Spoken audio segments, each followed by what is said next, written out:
пошел под крыло Галины Лосько. Ну, это, как говорится, уже частное там дело, я в это не вникала, но просто, когда мне выслали программу, там такой национализм, возрождение УПА, что я сказала, нет, ребята, я этого боюсь, что будет та же резня.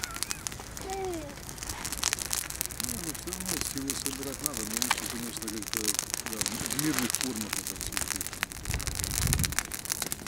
поддерживать, да. Не, ну я предлагала вот сотрудничать этой общине. Я говорю, давайте, вот и Миша разговаривал с ними, давайте, говорю, может, будем совместно. Тут, говорю, конечно, давайте какую-нибудь единую программу выработаем, чтобы там не было национализма, Там всем с ними. ну, Да. что-то общее. К тому же у Галины Лосько, у нее нет ни требника, как проводить обряды, ничего у нее нет.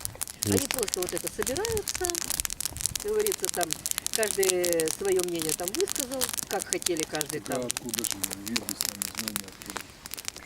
Ну, ведали, Требники, оно же содержится Да. все эти ну это вот ведические знания. да, дед Куровского, не отец, дед его, отец как-то вот не сильно к этому, а дед вот это все ездил по старообрядцам, это все собирал, все записывал, и потом вот создал это все, как обряды.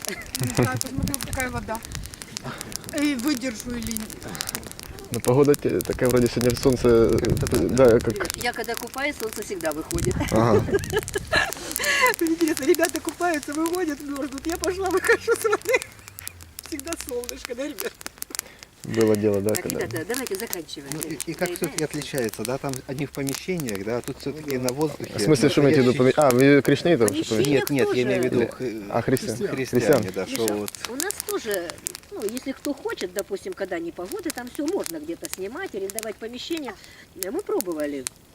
Но дело в том, что вот, Ну, на природе несколько лучше Славик намного. провели, нам предоставили помещение.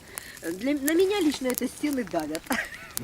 Потолок, эти стены, я Там не действительно чувствую такой заходишь, связи. сразу скорбь мировая, да? Да, Мировая как-то, ну, скорбь, чувствуешь что себя.